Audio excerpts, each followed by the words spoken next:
Hey guys, tonight we're slipping through the damp, winding alleys of Renaissance Venice, where the air smells like brine old stone and just a little bit of bad behavior. The lamps flicker with flame as shadows dance across narrow canals. You pass beneath crumbling archways and along bridges that creak under the weight of a city that frankly always took its drama a little too seriously. But here's the thing, while Venice was famed for its art trade and masked parties, it was equally inventive when it came to punishing the people who got a little too theatrical in real life. And no, we're not talking torture chambers or heads on spikes. Most of the time, nobody got physically hurt unless you count your pride, or maybe the sting of a tomato hurled with love by your neighbors. Venice was a city of symbolism masks and stagecraft. And that extended to its justice system too. Imagine being sentenced to sing apologies in a fish market, or being forced to wear a giant fake nose for being too nosy. That's the kind of nonsense we're getting into. So, before you get comfortable, take a moment to like the video and subscribe, but only if you genuinely enjoy what I do here. Also, let me know in the comments where you're tuning in from and what time it is there. Now dim the lights, maybe turn on a fan for that soft background hum, and let's ease into tonight's journey together. You are a few steps into the square of San Marco. It's the 1500s. Bells toll somewhere far off, and the water laps softly at the stone foundations. Venice is alive, but it's not roaring, it murmurs. And beneath that murmur lies a deep, peculiar order. The Republic of Venice wasn't like other places in Europe. It was ruled not by a king, but by a doge, an elected leader who wore a fancy hat that looked like half a clamshell. Laws here were strict but theatrical. The Venetians valued their reputation as a refined, orderly society, but also as a place where appearances mattered. So they got creative with punishments. Think community theater meets courtroom. Historians still argue whether this inventiveness came from genuine compassion, wanting to reform without harm, or from a delightfully twisted sense of pageantry. Either way, it made for one of the strangest systems of public justice in Europe. And it all began in the streets because in Venice, punishment wasn't hidden away. It was performed. You pass a stone lion carved into a wall. Nothing unusual, right, except that this lion has its mouth open wide like it's trying to eat a piece of paper. And weirdly, it is. These were the Bocche di Leone, or mouths of the lion official anonymous complaint boxes. Citizens could snitch on neighbors by scribbling a name and accusation, then feeding it to the lion's face. They were supposed to be used for real crimes, tax evasion, smuggling, bribery. But let's be honest, imagine how many Venetians just used it to say Giovanni still hasn't returned my cheese knife. One mainstream fact that's rarely discussed is that the Council of Ten, the secretive group that investigated many of these reports, wielded enormous power. They could arrest, try, and punish people quietly, but they often chose theatrical, visible punishments to deter others. Their methods were deeply psychological, humiliation over harm. You turn down a side alley and see a small raised wooden platform with a carved bench. It looks like a place for a puppet show. It's not. This is the bench of fools where minor offenders, cheats, gossips, and loudmouths were made to sit during busy market hours with signs that read things like, "I talk too much about someone else's goat." Yes, really. One quirky tidbit. Sometimes the punishments came with mandatory costume changes. Offenders might be dressed in donkey ears or handed a little jester's staff to wave at children. There was even a tailor who specialized in these shame outfits, which tells you everything about the level of dedication Venice brought to public embarrassment. As you stroll the Grand Canal, gondolas gliding by, you realize this city didn't just survive on trade and diplomacy, it ran on performance. And if you broke the rules, you didn't just face the law, you joined the cast. So tonight, we'll walk the foggy streets and peer into the weird, the wild, and the wonderfully petty punishments of a city where justice wore a mask and the audience always had front row seats. You shuffle down a cobbled path, the faint echo of laughter rising from a canal-side taverna. The air carries a hint of wine salt and roasted eel, classic Venetian fare. But your attention is caught by a noise coming from the square ahead, the odd jingle of bells followed by a ripple of amused chatter. You round the corner and there she is, perched side saddle on a wooden donkey dressed in mismatched ribbons, wearing a wide-brimmed hat covered in little tin bells. She's not performing. She's being punished. Meet the city's most notorious gossip. Well, maybe not the most notorious. Venice had quite a few. But this woman's fate was sealed when her habit of spreading tales crossed the line from amusing to legally slanderous. Her punishment: a public parade on a painted wooden donkey while ringing bells announced her passage through every district she'd gossiped in. A walking, jingling cautionary tale. This wasn't a rare occurrence. Gossip, or maldicenza, was treated very seriously in Renaissance Venice. In a city where reputation was currency, a poorly placed rumor could ruin marriages, bankrupt families, or trigger noble feuds. And the authorities knew that simply finding someone for gossip wasn't nearly as effective as making her look ridiculous in front of everyone she'd ever whispered about.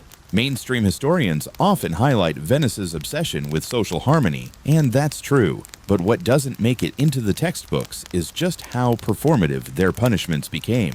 If someone talked behind your back, they didn't just get a fine, they got a parade with props. And this wasn't reserved only for women. Men who spread lies, especially about the government, were often made to wear enormous scrolls hanging from their necks, covered in exaggerated versions of the lies they told. They'd march around town, forced to read aloud their own nonsense, as one magistrate phrased it, while musicians followed behind, playing deliberately out-of-tune songs. Petty, absolutely. Effective, also yes. Now here's the fringe twist. Some Venetian districts allegedly hired revenge paraders, small troops of actors who would reenact a gossiper's behavior with wild exaggeration in the piazza. They'd mime the whispering, mimic the victims, and end the skit with an over-the-top collapse into fake sobbing. The gossiper was forced to sit in front and watch. Think of it as Renaissance Venice's version of reality TV cringe, and consequence rolled into one. And of course, historians still argue whether these performances were always sanctioned by the city council, or if they just happened. Venice, after all, was a city that blurred the line between official ceremony and spontaneous spectacle. As you linger, the donkey parade ends. The bells fade. The woman still red-faced steps off the wooden mount. The crowd claps politely, not for her humiliation, but for the show. That's what Venice was, a city where justice came with an audience. You walk on your footsteps, joining the lull of the street. Above you, a laundry line sags under the weight of damp linens. Below, the water glints with flickers of gold reflecting lantern light. Even the punishment of a gossip feels strangely beautiful here, like something choreographed rather than cruel. But you can't help wondering, what happens when someone fights back against a punishment like this? Would they be locked up, dragged into court, banished? Not quite. In many cases, Venice simply added a second layer of mockery. One merchant who tried to dodge his shame parade was later made to ride the same donkey, but this time backwards, wearing a mask of his own face with an exaggerated nose. The symbolism was crystal clear. You can't hide from the public eye in a city that lives by spectacle. And if all this seems a bit much parades, costume satire, just remember this was the same city where a council of nobles once debated whether it was illegal to roll your eyes at a gondolier. Spoiler, it wasn't, but it was frowned upon. So, as you drift deeper into these winding tales of punishment, don't expect chains or guillotines. Expect Bell's Theater, and maybe the occasional donkey with strong opinions. You keep walking, your sandals slipping slightly on the dew-slick stones. A cool breeze carries whispers from behind shuttered windows, and somewhere nearby, a cat thuds onto a rooftop. Venice never really sleeps, it just changes tempo. And as night settles in, you begin to hear another sound. Not bells, not singing. This time it's yelling. Not angry yelling, more like practiced performative shouting. You round a corner into a narrow corridor where a man with a big voice and bigger confidence is pacing up and down with a lantern in hand. He's dressed in dark colors with a sash bearing the emblem of the Republic. Every few paces he pauses, clears his throat, and calls out. Maria keeps her wine under the floorboards. Antonio owes 3 loaves to the baker. The gondolier at Pier 9 cheats at dice. You are watching a punishment in action, one of Venice's strangest and most oddly tolerated forms of public correction, the nocturnal announcer, a temporary job forced upon certain offenders. If you were caught making slanderous claims or gossiping too freely and had some flair for performance, your sentence might not be jail. It might be this: spend 3 nights walking a designated route through your neighborhood, loudly announcing both true and fictional rumors, some about others, some about yourself. public humiliation by storytelling. The idea was equal parts deterrent and amusement. After all, this was a city of playwrights. Why lock someone up when you could turn their punishment into nighttime entertainment? The mainstream historical fact here is that Renaissance Venice employed various forms of verbal retribution as structured penalties. Some were legal appointments like town criers, but others, like this yelling fellow, were created on the fly by local magistrates. The offenders were often required to compose their own rhymes or slogans, and if they lacked creativity, no worries. A city scribe could help for a modest fee. Imagine paying someone to write your punishment monologue. You lean against a wall as the man passes. Julia puts garlic in everything and calls it stew, he bellows. Few windows crack open. There's laughter, a few boos, one clapping hand. Some of these call-outs are harmless, mild annoyances with poetic flair, but they're embarrassing enough that no one wants to end up in his sandals. The fringe tidbit. There's at least one record of a man being sentenced to yell compliments instead. After insulting a local noblewoman's singing voice, he was forced to spend 3 nights praising her talents in increasingly creative metaphors like a choir of blessed cats, he once said. Apparently it worked. She invited him to dinner afterward, and they later married. So, yes, at least one Venetian punishment turned into a romantic comedy. Historians still argue whether this form of vocal punishment had any official standing, or if it started as a kind of neighborhood dare that got institutionalized. It certainly wasn't written into the core statutes, but magistrates in Venice had incredible leeway. They were allowed to devise sentences so long as they didn't cause physical harm or breach public decency, and yelling creatively into the night that passed. You cross a small bridge, now pausing to watch your own reflection ripple in the black water below. The city feels quieter already, like even its ghosts have gone to bed, but the voice of the punished announcer still echoes down the canal. Marco pretends to be asleep so he won't carry water, and just like that, the voice fades into the dark. The punishment is nearly done, but the memory of it will linger, especially for Marco. There's something oddly elegant in this method. No violence, no shackles, just embarrassment and repetition, the kind that makes you think twice the next time you open your mouth. Venice didn't need torture chambers. It had a public square and a sharp tongue. As you head deeper into the maze of alleyways, you realize this isn't just a city of canals. It's a city where justice wears stage makeup and carries a lantern, and tomorrow night, someone else will be doing the shouting.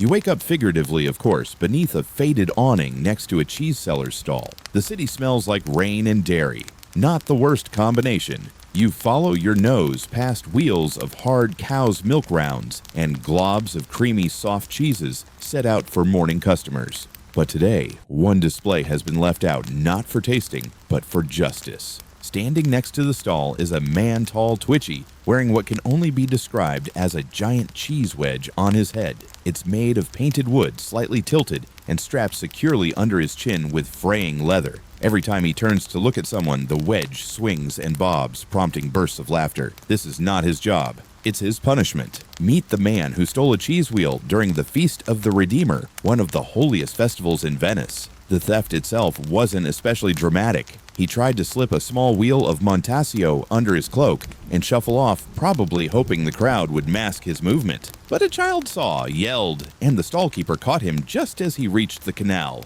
Cue dramatic splash, cue theatrical trial, and cue the cheesehead of shame. This wasn't an isolated incident. Venice had an entire series of symbolic punishments tied to food theft, especially during religious festivals. The Republic held communal morality sacred, and few things angered authorities more than someone trying to profit off a public celebration. The mainstream historical fact, Venetian law classified festival thefts as more severe than ordinary ones. The logic was simple. These events were meant to display the Republic's bounty and grace. Stealing during them was seen not just as petty crime, but as an insult to civic pride. So what happens? You get punished publicly, thematically, and often hilariously. This brings us to our fringe tidbit. For thefts involving cheese offenders were sometimes required to wear the cheese mask, a stylized wedge made of wood, or papier-mâché, painted bright yellow with holes and even little cartoon mice. The condemned would wear it for several hours in a public space, usually near the site of the theft. People were encouraged to approach and make puns. "Looks like you aged poorly" was a crowd favorite. If the thief smiled, they were usually forgiven faster. If they sulked, well, another hour on the bench. In one record from 1573, a baker's assistant caught stealing cheese was made to wear the wedge mask while selling bread on behalf of his employer for free. And every loaf came stamped with a symbol, a little frowning wedge. Merchants naturally loved this. It was great advertising and a fantastic cautionary tale. Now, historians still argue whether these food-based punishments originated with the magistrates or with local guilds. Some scholars say the guilds pushed for symbolic sentences because it kept justice light and within the community. Others argue it was simply cheaper than locking someone up. After all, a wooden cheese hat costs less than a jail cell. You pause in front of the man in the cheese mask. He shifts awkwardly on his feet. A kid throws him a rind. The man sighs but catches it. Good sport. The crowd applauds. Even his victim, the cheese seller, offers a nod of approval. The punishment works not by fear, but by silly spectacle. And yet, there's something deeper here. Venice understood that shame could be powerful, but also temporary. The mask would come off. The sun would set. The next thief might wear a tomato costume or a baguette bonnet. But for today, this cheese thief gets to be part of the great strange theater of Venetian justice. You turn away, the scent of aging dairy lingering in your nostrils. Ahead, the city hums. Gondolas slice through the mist. Bells toll noon. A seagull shrieks overhead, probably judging someone. In Venice, even the birds get in on the drama. You meander away from the cheese stall, still grinning. Your feet carry you down toward the lagoon, where the sun glints off the water like scattered coins. You stop at a low bridge, tracing your fingers along the stone as gondolas pass beneath. And you wonder how many secrets this bridge has overheard. One in particular, a very famous sigh. You've probably heard of it, the Bridge of Sighs. Sounds dramatic, right? Like it connects tragic lovers or imprisoned poets. And in a way, it does. But not the way most people think. The truth is, despite its melancholy name, the bridge's original function was far more bureaucratic and far less bloody. The mainstream historical fact, the Bridge of Sighs, built in 1600, connected the interrogation rooms of the Doge's palace with the prison across the canal. Convicted offenders would walk this enclosed white limestone span, catch one last glimpse of the outside world through its tiny stone-barred windows, and then well sigh. Hence the name. But what most people don't know is that many of those who crossed it weren't dangerous criminals. They were petty offenders. People who'd stolen bread, gossiped about the Doge's cousin's weird nose, or more relevant to us, been handed some delightfully theatrical punishments that didn't always involve prison time. In fact, some crossed the bridge just to attend a formal scolding. Yep, not a sentence, not a flogging. A scolding, delivered by a panel of overly dramatic magistrates, often dressed in robes lined with red silk and smug satisfaction. Picture a court that looked like a choir, but angrier. One fringe tidbit: there are at least 2 documented cases where people faked extra sighs while crossing, hoping to appear more pitiable. Why? Because sympathetic sighing was said to reduce the severity of your final penalty. This might have been a myth. Historians still argue whether the Republic ever officially counted sighs, but people definitely acted like it mattered. And in a city where theater was law, appearances were everything. So, what kind of punishments lay waiting on the other side of this sorrowful stroll? Sometimes nothing more than a firm talking to and an obligation to donate bread to the church. Other times you'd be forced into one of Venice's corrective entertainments, a category of punishment that included such hits as reciting poetry to bored children or cleaning pigeon droppings from statues while wearing a jester's cap. Still, the Bridge of Sighs has that name for a reason. For all its comedic justice, Venice wasn't free of fear. The bridge did lead to the prison. And, yes, some sighs were heavy. Not because of physical pain. Remember, torture wasn't nearly as routine as people assume, but because reputation was everything in Venice. Being seen crossing that bridge could stain your family's name for years. And yet, it's all strangely elegant. A white stone bridge over calm water, ornate carvings, a sky so blue it almost hurts. You imagine yourself crossing it, head low, hands bound. What would your crime be? Laughing too loudly in church, making fun of a nobleman's wig. Most likely it'd be something equally absurd. As you walk along the canal, Now the bridge behind you, you pass another small square. A handful of pigeons strut between the stones like they own the place. And nearby, a boy mimics a sigh, dramatically clutching his chest as he walks between two stone posts. He's pretending to cross the bridge of sighs, practicing for a future he hopes never comes. His mother laughs and tosses him a coin. Even the performance of punishment has become a kind of game. That's Venice for you, a city where even shame was stylized, structured, and oddly beautiful. And when it wasn't beautiful, it was, at the very least, incredibly theatrical. You leave the stone bridge behind and follow a twisting alleyway that smells faintly of salt and smoke. Ahead, a small crowd is forming, spilling out of a narrow street and into a sunlit courtyard. You push gently to the front and see the source of the gathering, a wooden stall, a man in fine clothes with a very red face, and tomatoes. Lots and lots of tomatoes. The man behind the stall isn't selling them. He's dodging them, sort of. He stands still, arms at his sides, eyes closed in resigned acceptance, while a well-organized line of citizens takes turns lobbing ripe tomatoes at him from a respectable distance. Some aim for his head, others go for the chest. A few hit the mark with a satisfying splorch, but none are thrown in anger. If anything, the mood is festive. This is one of Venice's more peculiar public punishments, the tomato toss. And the man under fire, a recently disgraced tax collector. You'd think embezzlement would earn a harsher fate, but Venice had different priorities. They believed that while some financial crimes needed prison, others just needed clarity, public clarity. If a man skimmed coins from the public purse or applied unfair levies to gondoliers, the people deserved to see him held accountable. And what better way than a literal splattering of fruit?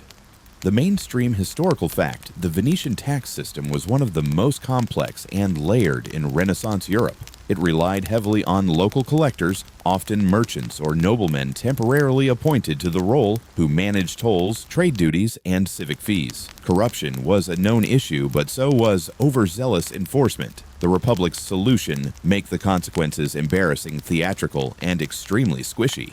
This particular tomato event is categorized as a civic corrective, a short-term punishment for non-violent offenses affecting the public directly. The condemned had to stand in a marked circle, dressed in formal clothing, while residents who'd been taxed unfairly were allowed to throw soft produce. Tomatoes were preferred not too hard, not too damaging, and pleasantly messy. The fringe tidbit. Sometimes the crowd included musicians. A lute player or horn trio would accompany the proceedings with lively music, creating a festival-like atmosphere. In some cases, the entire event would be scheduled during market day to draw a bigger audience. Make the shame last longer, one magistrate noted. And here's the twist that historians still debate. Were the tomatoes always tomatoes? Some records suggest alternate produce was used based on the season squash, in the fall cucumbers in spring, even fish heads during Lent. But the tomato version stuck in popular memory, possibly because of the vivid color and, well, the mess. You watch one particularly satisfying throw land squarely on the taxman's shoulder. He flinches, but doesn't flinch too much. He knows the rules. If he tries to run, the sentence repeats. If he talks back, the next time it's turnips. And no one wants turnips. A small plaque nearby explains his crime in plain terms: unjust levy against gondoliers, year of the Lord, 1564. The message is clear: we see you, and now everyone sees you. That's the Venetian way: justice by daylight, not darkness. As the last tomato hits a court official steps forward with a damp towel. The crowd applauds, not out of cruelty, but completion. The man nods solemnly, accepts the towel, and walks off in silence. His public disgrace is finished, but you can bet his next tax collection gig will be far more careful. You linger in the square a little longer. Someone setting up for a puppet show on the same platform. Life in Venice rolls quickly from punishment to pageant. One moment you're dodging tomatoes, the next you're watching a wooden jester do backflips. And somehow it all makes sense. Because here in this floating theater of a city, justice doesn't just balance scales, it flings fruit. You turn a corner into the wide sunlit expanse of Piazza San Marco. The basilica looms like a layered cake of gold and marble, its domes glittering above the square. Doves peck around your feet. Somewhere nearby, a violinist saws out a melancholy tune.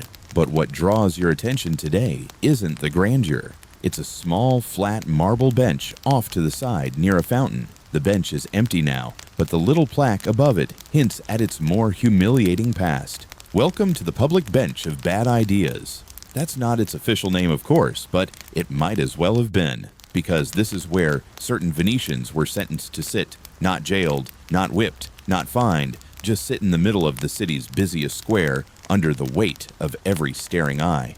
What kind of crimes earned you this stone seat of shame? Petty fraud, failed political schemes, scandalous love letters gone public, or just being really, really annoying at the wrong dinner party? The sentence was as symbolic as it was effective. You were forced to park your bottom where every passerby would see you and know you messed up without needing to say a word. The mainstream historical fact here is that public shaming benches existed throughout Italy during the Renaissance.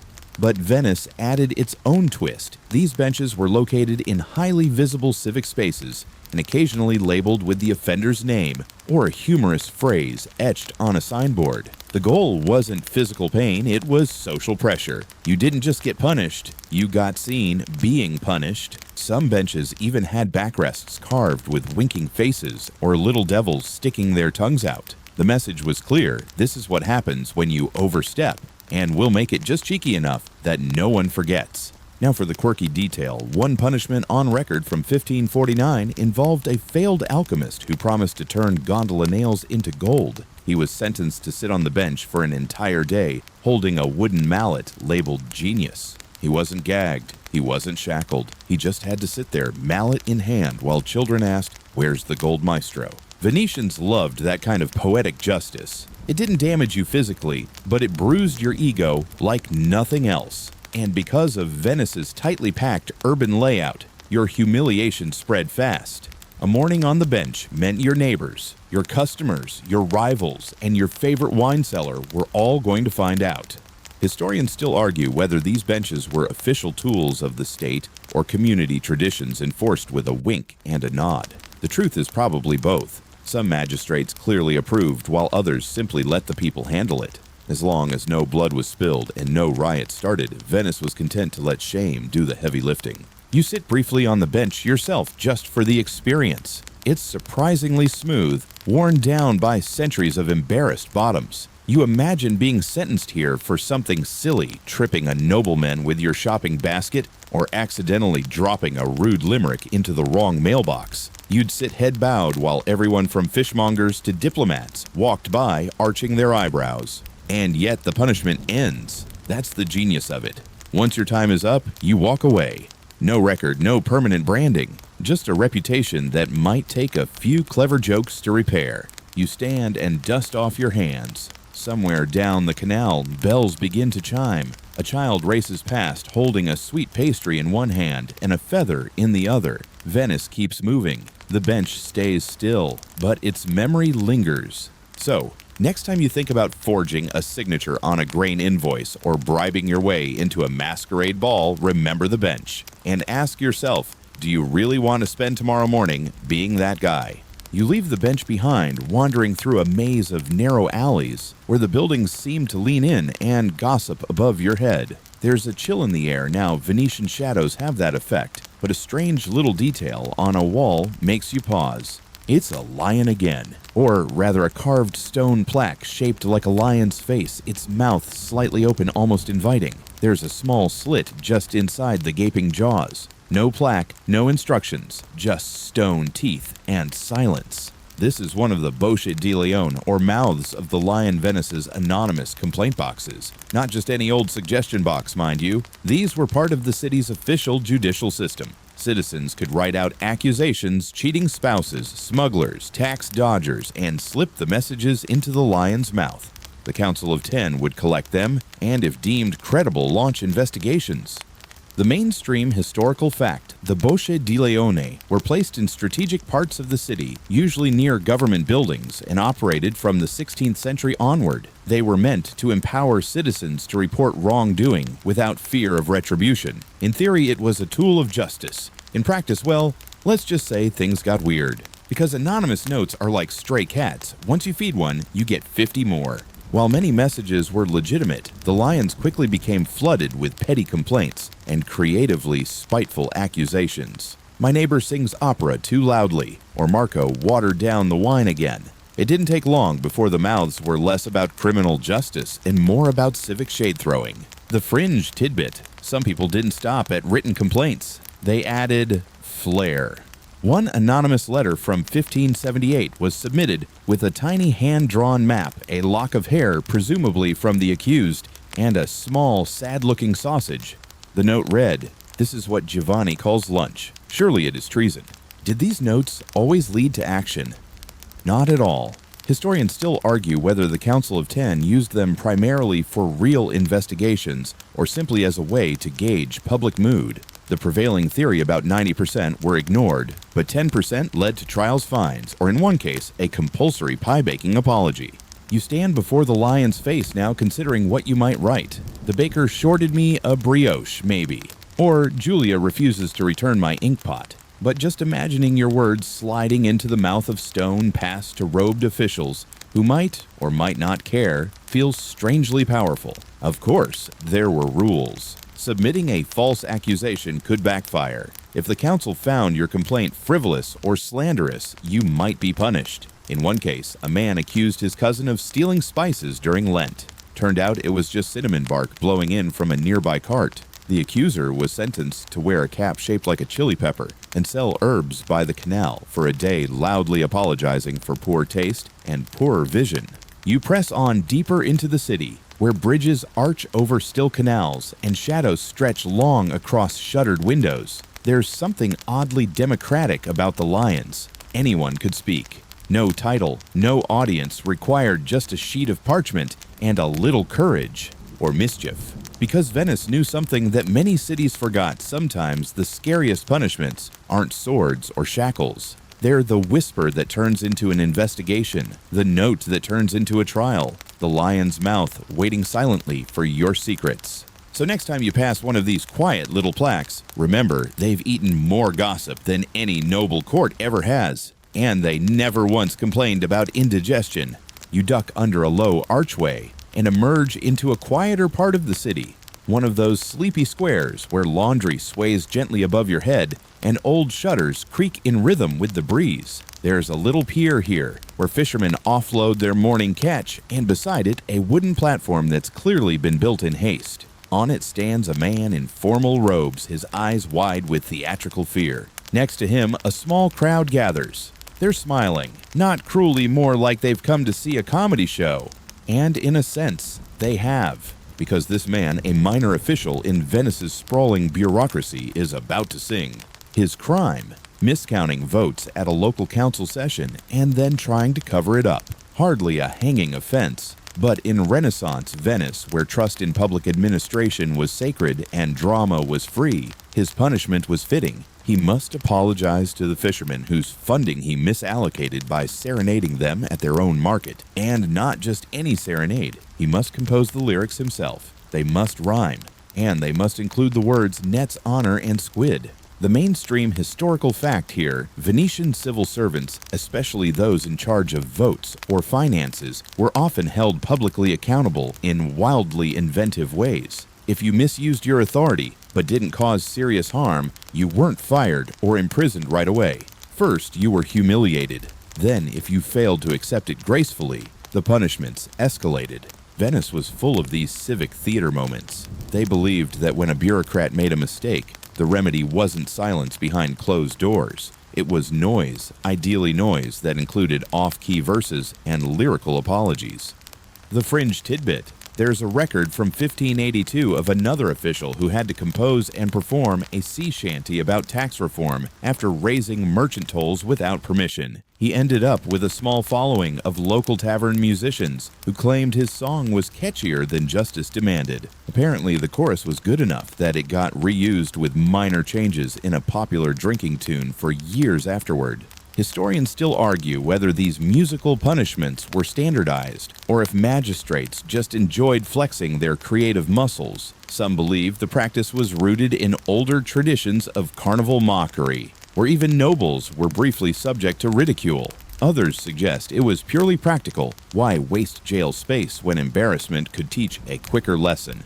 Back on the platform, today's singer clears his throat. A man in the crowd hands him a small lute. He strums poorly. Then he begins. "O noble nets of fish, and fate, I failed your funds, I sealed your plate. But now I sing beneath your eyes, to net my honor, for it dies." There's polite applause. A few fishmongers chuckle. One tosses him a squid gently. He catches it mid-verse and bows with exaggerated flair. Everyone laughs. And just like that, the mood shifts. The mistake is acknowledged, the apology performed, the justice complete. You find yourself smiling. There's something deeply human about this, and understanding that people mess up, and sometimes the best way to address it isn't with chains or silence, but with a lute and some dignity left intact. You linger a moment longer watching him finish his verse, still holding that squid. You wonder if it's part of the punishment or just a souvenir now. As the crowd disperses and the singer steps down, one fisherman pats him on the back.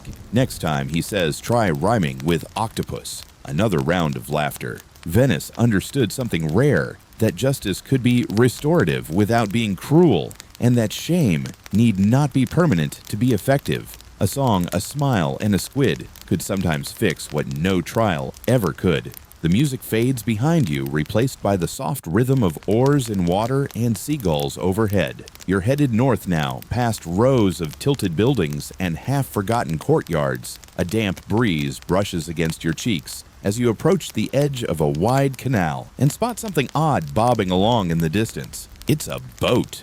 Well, more like a raft. Flat-bottomed, slow-moving, barely big enough for 2 barrels, and a man in a soggy tunic. The man sits cross-legged, looking deeply bored, surrounded by bread, loaves of it. Crusty, uneven, badly shaped things, some of them tied together in strings like garlands. A small sign nailed to the raft's mast reads, "I stole what you now refuse to buy."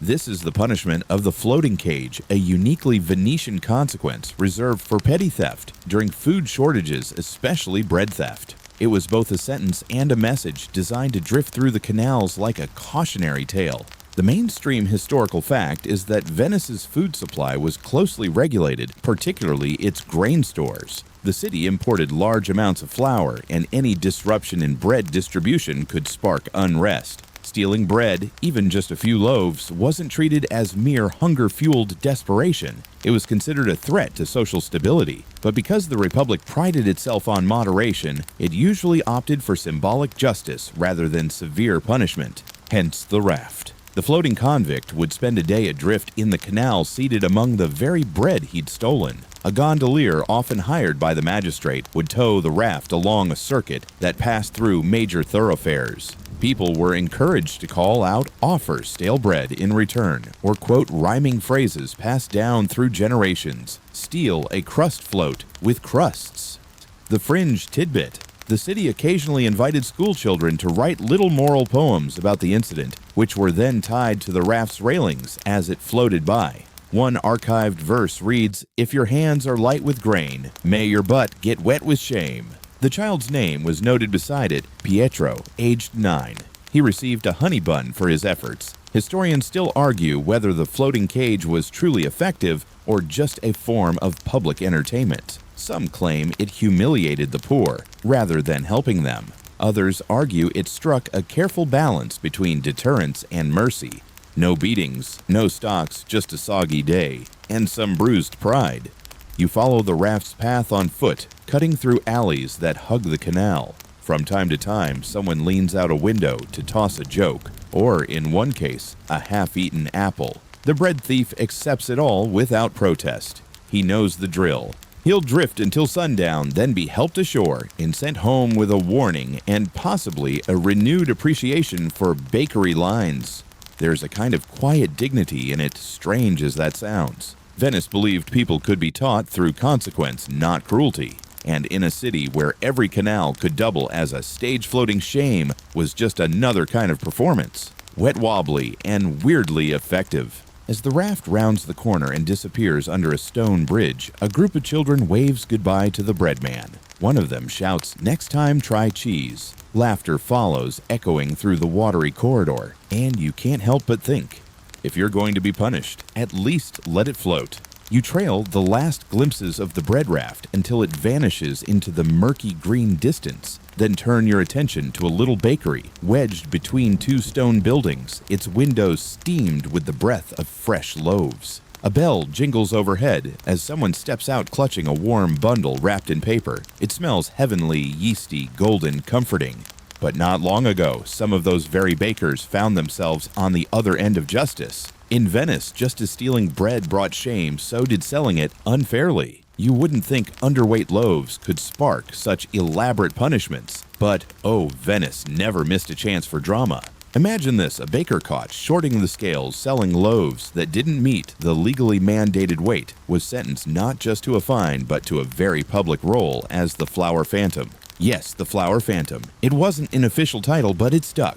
The mainstream historical fact, Venice's government set strict bread standards and employed inspectors known as assaiatori, who monitored flour purity and loaf weight. Bakers were issued wooden molds and state-approved scales. Any tampering could result in punishment, and often did. But instead of jail-offending bakers were marched out to the square and made to stand in front of their shops wearing a face mask, dusted entirely in white flour, sometimes with exaggerated nose and cheek shapes like a parody of their own faces. If they wore beards, the beard was floured too. They stood with their arms crossed as if sulking, and customers were allowed to weigh them literally. A small scale was set up beside them where passers-by could weigh a loaf and compare it to the published standard. The fringe tidbit. In some cases, the baker was forced to sell bread during the punishment still wearing the mask. Customers would approach, measure the loaf, and if it passed, they'd nod. If it didn't, they were allowed to flour the baker again, this time with a feather duster dipped in white ash.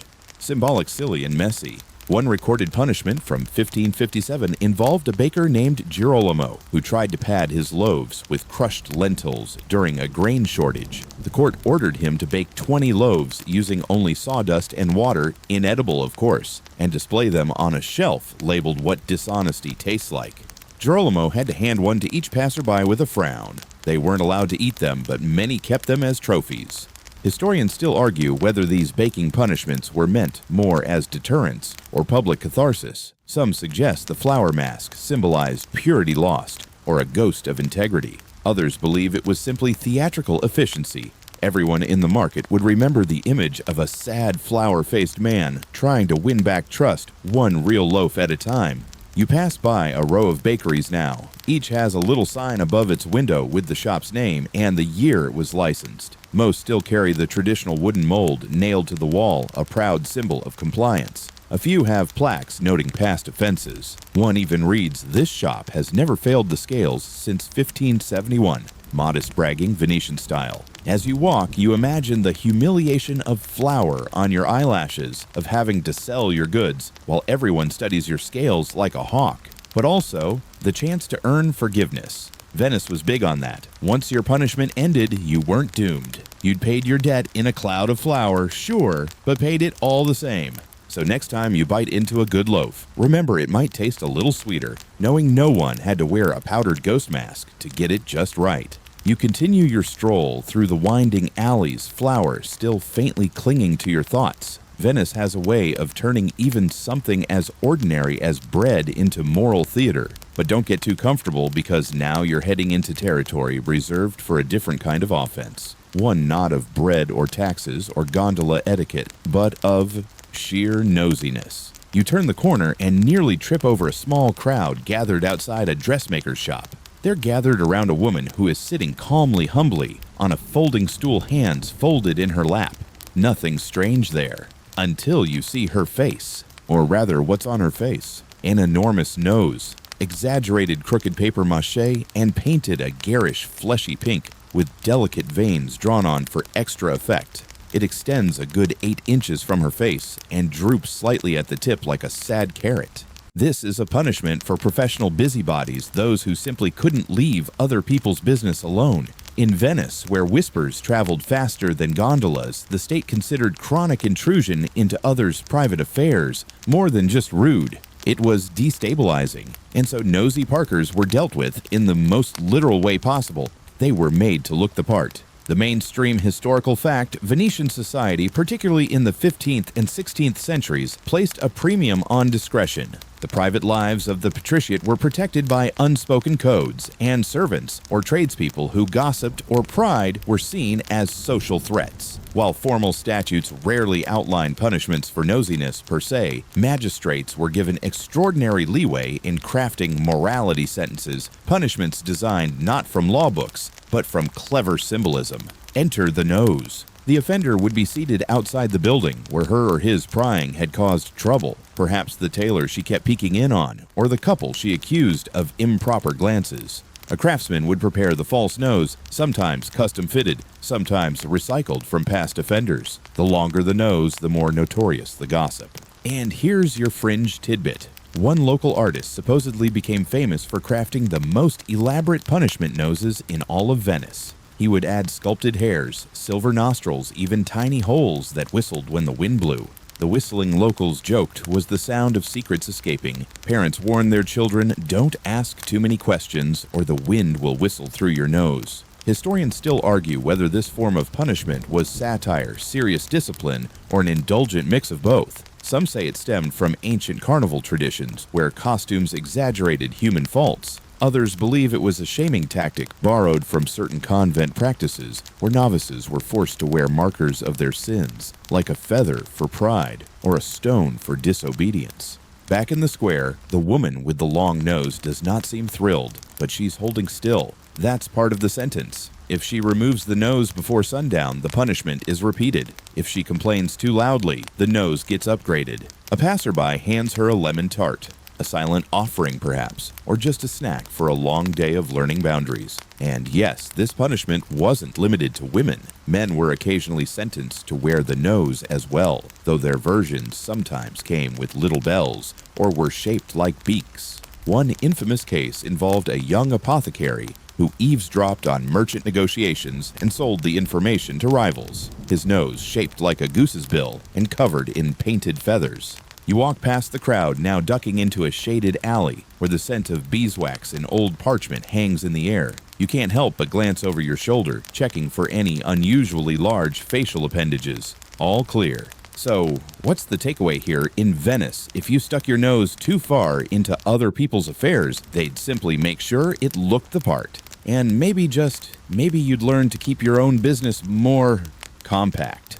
The sun begins to dip lower over the rooftops, stretching long shadows down alleys that were already too narrow to begin with. Your path leads you past a tavern, its windows glowing gold with oil lamps and laughter leaking into the street. But then you hear something else, the squelch of wet shoes, repeated, reluctant, rhythmic. Around the corner, you find the source, a man stomping slowly through a shallow canal, barefoot pant legs, soaked face flushed. His shoes dangle from a string around his neck, and he pauses every few steps to wring out his tunic. He is followed by two officials with notebooks and polite expressions as though they're accompanying a sightseeing tour.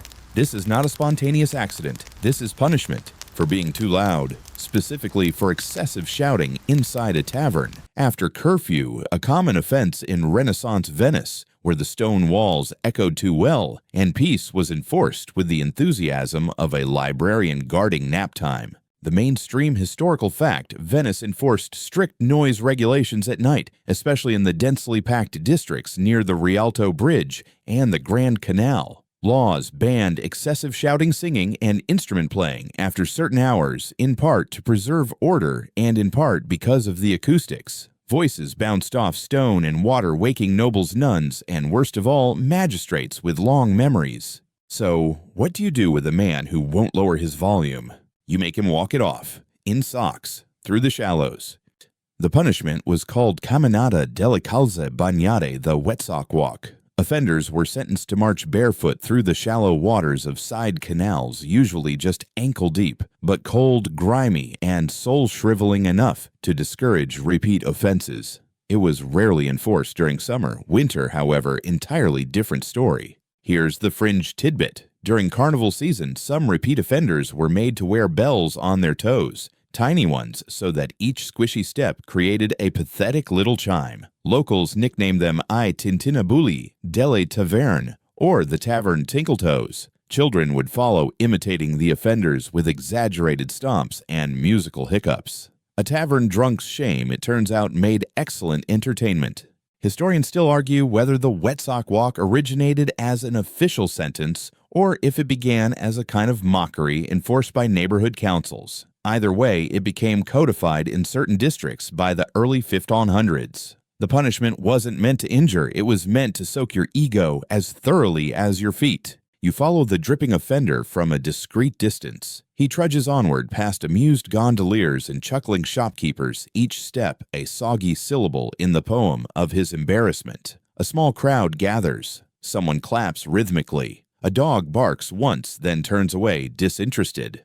The man finally stops in front of the tavern where his voice was too loud, and as instructed recites a prepared apology. I startled the pigeons and woke the priest. I vow my voice shall find its leash. He bows. No one claps. The officials nod, make a note, and hand him a towel. The punishment is over. And again, you're reminded Venice didn't need whips or stocks to correct your behavior. It had canals, creativity, and just enough cruelty to keep you shivering for a few days.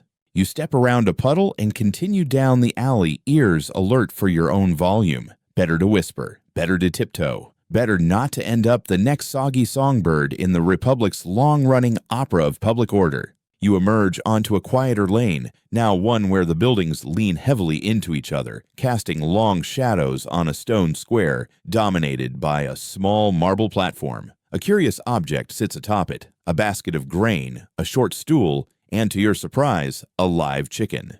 This isn't someone's abandoned pet or a market setup. This is court. Or rather, what passes for court when things get particularly ridiculous. Because today the chicken is a witness. Yes, you've stumbled upon one of the stranger spectacles in Renaissance Venice, a mock trial in which a chicken was invited, sometimes required to testify. You blink, but it's real. A man stands beside the platform, arms crossed, as a robed magistrate questions the chicken's owner. The charge allegedly training his poultry to steal breadcrumbs from his neighbor's open windowsill. You may be tempted to laugh. You wouldn't be the first. The mainstream historical fact Venice had a complex legal system built on Roman tradition full of seriousness and subtlety. But it also had space, oddly enough, for absurdity. Petty disputes, especially those between neighbors, could escalate to official complaints. And when evidence was lacking, the courts sometimes demanded creativity.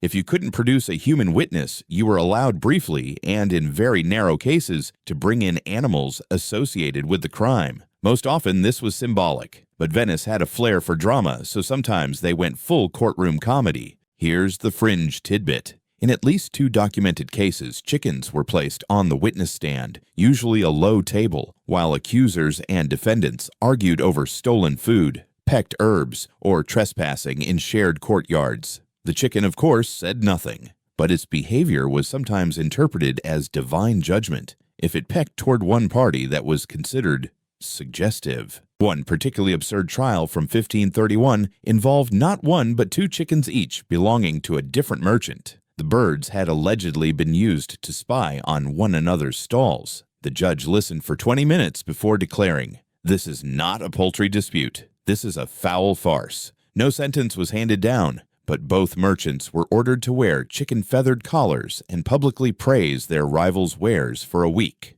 Historians still argue whether these animal trials were rooted in legal seriousness or theater of the absurd justice. Some insist they descended from ancient folk rituals where animals were seen as spiritual indicators. Others believe Venice simply indulged its love of spectacle wherever possible, even if that meant interrogating a chicken for breadcrumbs. Back at the square, the magistrate raises an eyebrow as the defendant insists the bird cannot be blamed. It acts on its own. The judge strokes his beard and replies, "And yet it always acts when you're watching." Curious. There's polite laughter. The chicken clucks. In the end, the man is sentenced to a simple punishment. He must scatter bread in the square every morning for a week and watch silently as the city's pigeons descend. "Let the birds judge you in crumbs," the magistrate intones.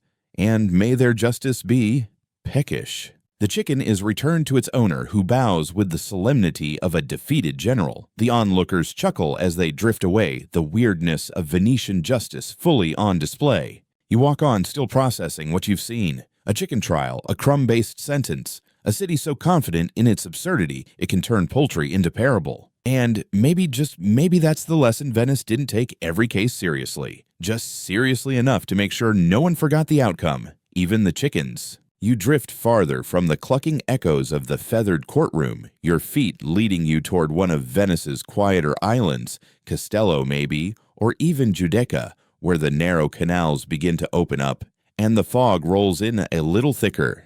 The city feels hushed here, gentler. But don't be fooled. Even in the stillness, justice floats just beneath the surface, sometimes literally. You arrive at a small dockside plaza just in time to catch the tail end of another strange spectacle, a man solemnly releasing tiny paper boats into the canal. There's a small wooden platform beside him with a bowl of ink, a brush, and a stack of rough-cut paper. Each boat he folds slowly, deliberately. Once completed, he dips his brush and writes a single word in bold black script across its sail: greed, falsehood, jealousy, and so on. Then, with quiet ceremony, he sets it afloat on the water, where it bobs gently before tipping and dissolving.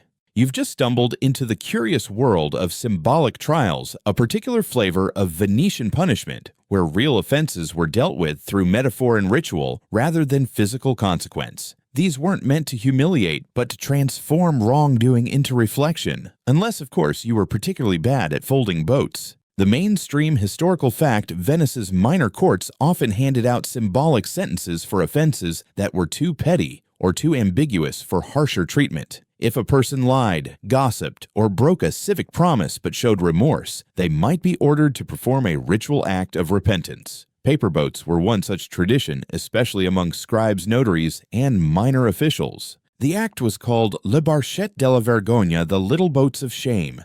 The fringe tidbit. There was a brief period in the early 1500s when a guild of papermakers in Dorsoduro offered punishment kits for sale, pre-folded boats, ink sticks, brushes, and a scroll with the appropriate sins to copy. It became a kind of penance by mail system for Venetians who didn't want to show up in person. Magistrates eventually shut it down, claiming justice required presence, not postage. Historians still argue whether these floating punishments had religious roots or were purely civic rituals. Some link them to ancient Christian rites of confession, while others see them as part of Venice's deeply theatrical tradition, turning even inner guilt into a public performance, albeit a quiet one. Back on the dock, the man finishes his last boat. He writes neglect on the sail, hesitates for a moment, then lets it go. It wobbles briefly, then drifts under a bridge where it will soften, collapse, and disappear. The whole event is watched in respectful silence. A few neighbors nod. One woman tosses a flower petal after the boats. A child asks what happens if the boat floats all the way out to sea. Her mother smiles and whispers, then the sin gets lonely.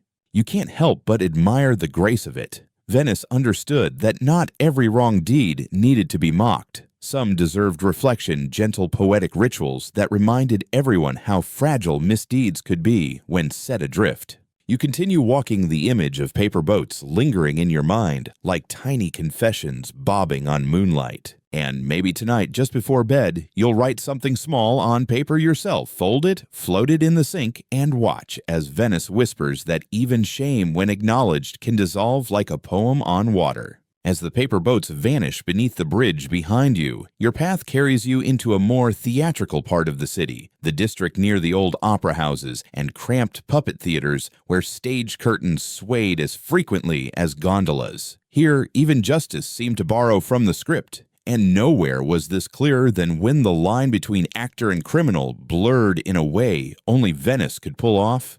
You pass under a rusted archway and into a courtyard painted with fading murals, faces frozen mid-monologue, arms outstretched in tragic poses. But it's not the faded paint that draws your attention. It's the man on the stage at the far end of the square. He's dressed in a slightly rumpled costume, one half of a comedic duo outfit, pointed shoes, a floppy hat, and an expression that mixes shame with trained exaggeration. The crowd around him murmurs, some chuckling, others simply watching with crossed arms. This man isn't performing voluntarily. He's been sentenced to this role. The mainstream historical fact, Venice was a major center for theatrical performance in Renaissance Europe. Street plays, masked dramas, and comedic interludes were daily fixtures. The city even had licensed commedia dell'arte troupes. And sometimes when a performer misbehaved off stage or on, they weren't fined or imprisoned. They were forced to act. Specifically, they were made to reenact their crime in exaggerated farcical form.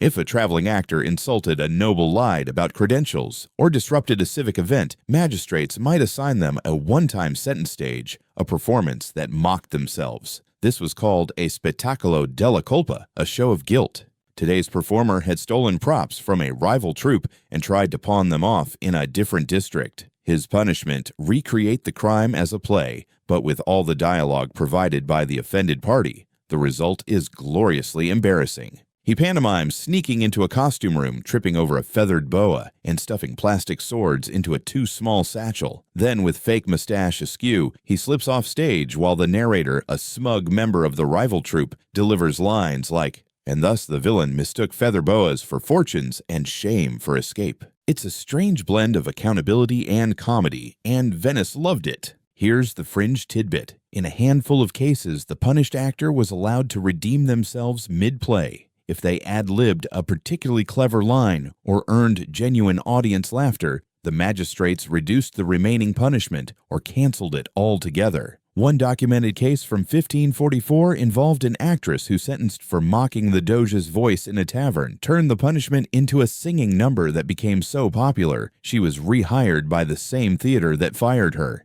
Historians still argue whether these justice plays served any real deterrent purpose. Some say they were too entertaining to be effective punishments. Others argue that forcing someone to mock themselves in front of a city that loved satire was more psychologically effective than any jail sentence. You step closer to the performance. The crowd laughs as the actor, now in a tunic made of stitched-together wigs, delivers his closing monologue. "Forgive me, dear Venice, for I forgot that theft is a role best never sought. I tried to act clever, I ended a clown, and now I bow with my trousers down." He takes an exaggerated bow. The crowd applauds slowly at first, then with growing amusement. A city official nods. Punishment complete.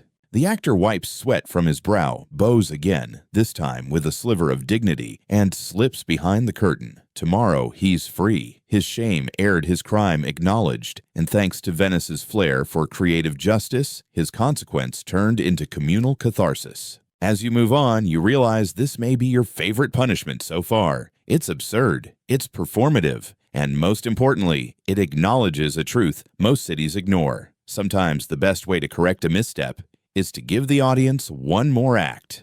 The square behind you fades into the growing dusk, but Venice doesn't darken quickly. Here, the light lingers in puddles, glows from shuttered windows, and dances along canals like oil floating on water. You follow that fading gold into a residential quarter, quieter, less performative. But don't be fooled. Even among the laundry lines and flower boxes, the strange flavor of Venetian justice waits patiently in the shadows. You round a corner and spot an odd sight: a man walking slowly through the alley with a stiff, almost regal posture, despite the unmistakable fact that he's wearing a dried fish around his neck. It's not just any fish. It's a codfish, long and pale, looped with twine and hanging like a macabre medallion. The smell hits you immediately, briny, faintly sour, unmistakable. And the expression on the man's face, deep, reluctant regret. This is what happens when you lie to your wife. More specifically, when you lie in court about your wife. This man stood before a magistrate and spun a tale about his spouse's alleged overspending, hoping to dodge taxes by exaggerating her silk purchases. Unfortunately for him, his wife had receipts and friends.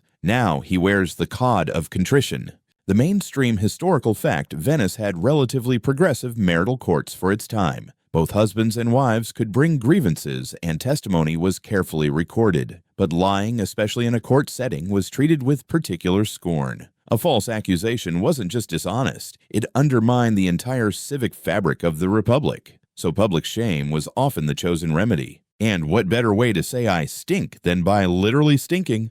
The bacala della bugia, or liar's codfish, was a punishment typically reserved for domestic falsehoods, aired in public or legal forums. The guilty party, and yes, occasionally it was the wife, had to wear the preserved fish as a kind of confession necklace for several hours, walking through the neighborhood. where the lie had the most impact. Now, for your fringe tidbit, the codfish was often reused. Kept salted and stored in a magistrate's pantry, it was brought out for each offender, its rankness growing with each appearance. Some said you could track the city's history of dishonesty by the cod's intensity. One scribe even described it as a time capsule of foul intentions. Children would sometimes follow the liar's cod parade, chanting little rhymes like, "Lie about a shoe, you'll smell like stew. Lie about a rug, you'll wear the slug."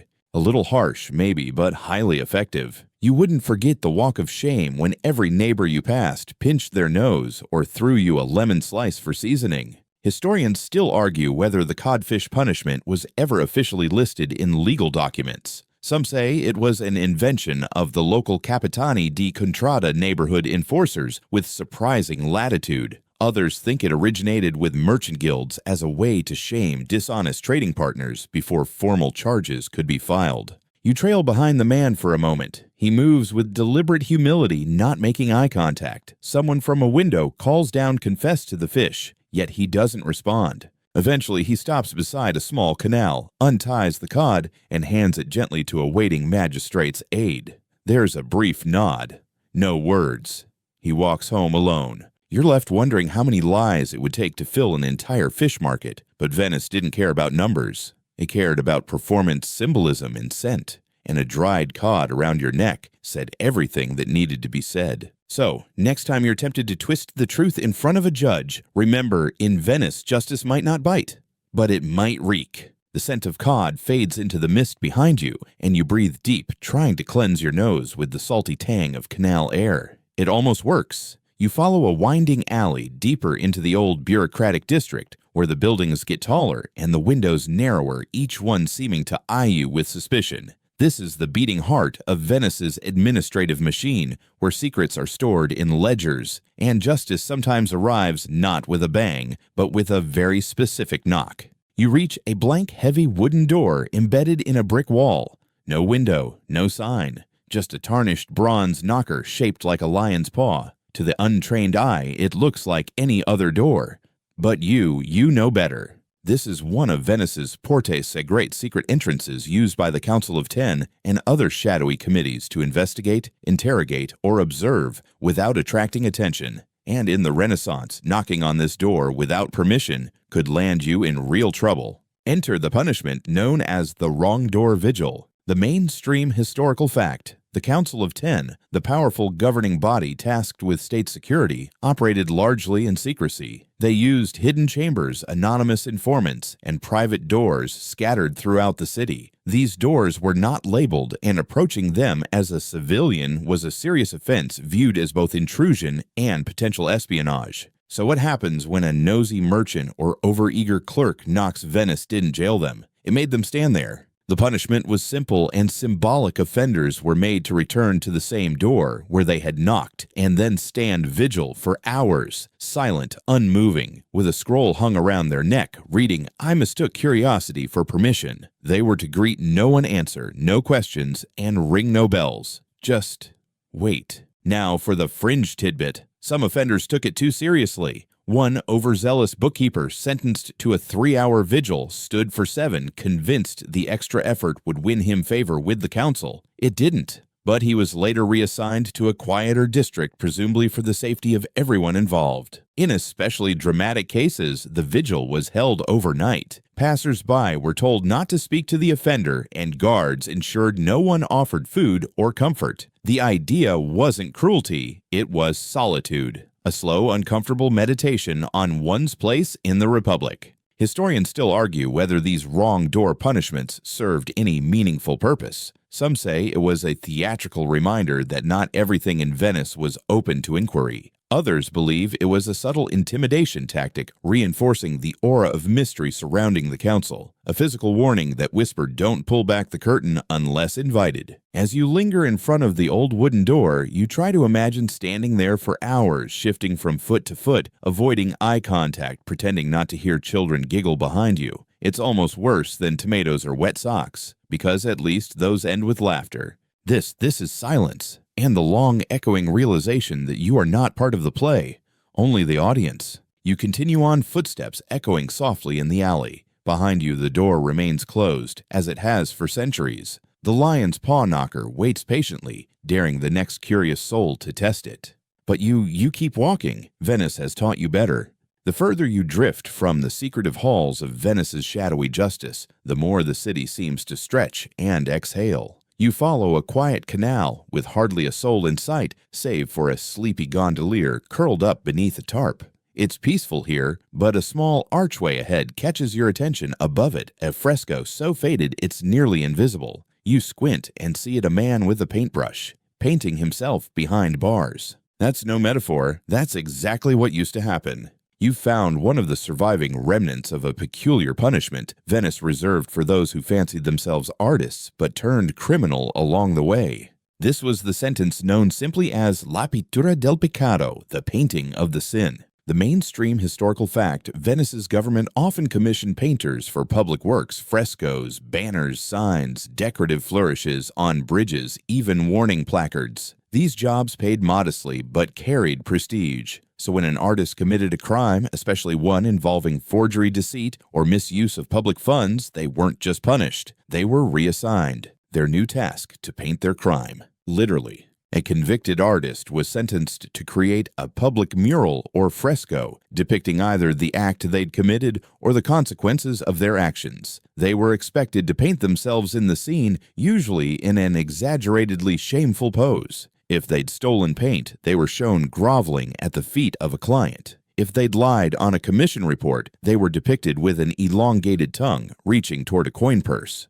These weren't allegorical, they were personal. Now for the fringe tidbit. In a few notable cases, the finished paintings were really good, so much so that bystanders didn't even register them as punishments. One wall near the fish market was painted with such delicate brushwork that tourists from other cities assumed it was devotional art. Only Venetians knew the truth, that the weeping figure offering eels to the Madonna was actually an artist who overcharged a nunnery for blue pigment. And not all offenders were painters to begin with. In some cases, less artistic convicts were ordered to commission the painting at their own expense. If they couldn't afford a good painter, the mural would end up awkward cartoonish, amplifying the public ridicule. The man responsible for creating some of the most elegant punishment murals, a master known only in the records as Tommaso il Liscio, Tommaso the Smooth. He was sentenced in 1511 for falsifying signatures on 3 civic banners. As part of his punishment, he painted a brilliant triptych, showing himself painting while blindfolded, surrounded by judges wagging their fingers.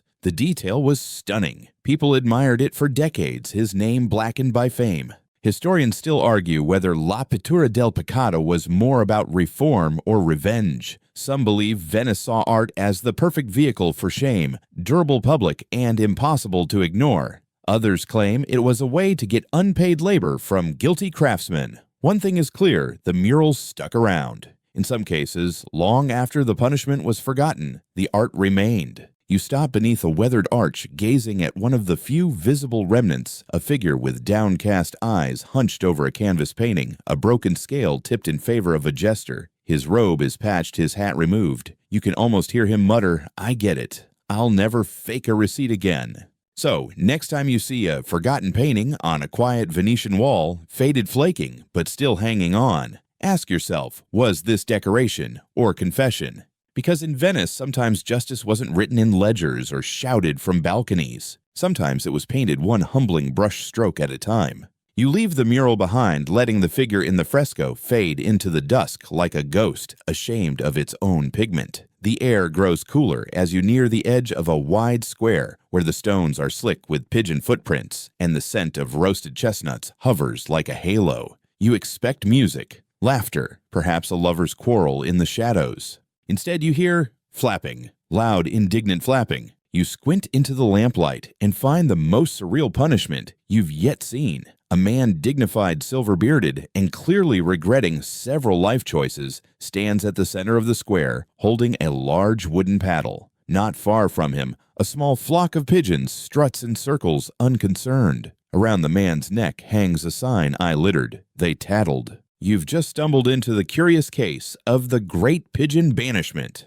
The mainstream historical fact, Venice has always had a complicated relationship with its pigeons. Beloved symbols in St. Mark's Square, they were also considered informal watchers. The city's obsession with cleanliness and order extended into the avian realm. Residents were encouraged to treat the birds well, but never use them for sport, and certainly never blame them for their own misbehavior. So what happens when someone repeatedly litters in public and then blames the pigeons? Well, Venice takes it personally. Enter the symbolic punishment of pigeon banishment, a civic performance in which the guilty party is forced to escort a flock of pigeons out of the square, waving a paddle gently and ineffectively, while the birds ignore him completely. Here's your fringe tidbit. One record from 1596 describes a merchant who dumped spoiled wine in a public canal and then swore under oath that pigeons had knocked over the barrel. The magistrate sentenced him to 7 days of foul exile, where each afternoon he had to herd pigeons out of 3 major squares while delivering a speech on urban cleanliness. The pigeons naturally didn't listen, but the people did.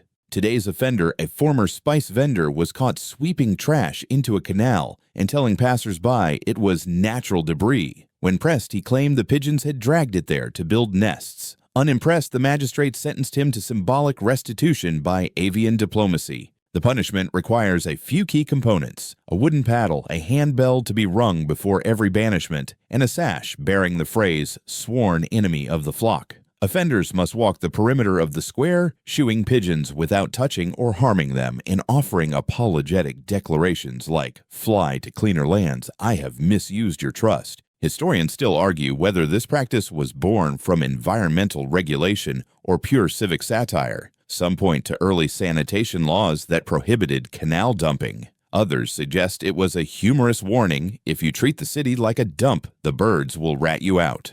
You linger by a fountain as the man passes again, flapping his paddle with increasing futility. The pigeons hop just out of reach, feathers unruffled, as if to say, "Nice try, criminal." A few children giggle. An old woman tosses crumbs precisely where the man just cleared. It's chaos, but elegant chaos. Because Venice isn't trying to fix pigeons, it's trying to fix people. And what better way than to put them in a battle they can never win?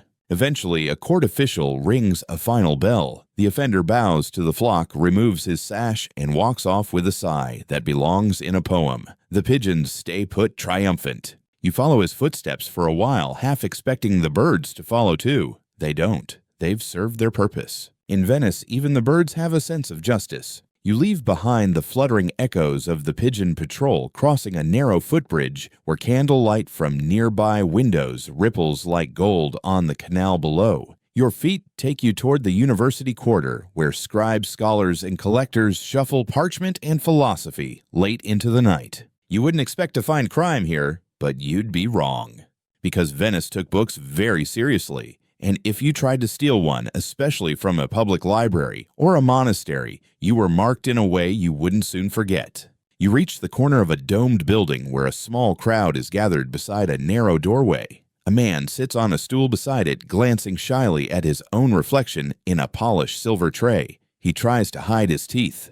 It doesn't work. They're black. Not rotting, not missing, just black. Stained with thick, inky pigment that glints when he smiles. His punishment, teeth of shame. This was the city's warning to would-be book thieves.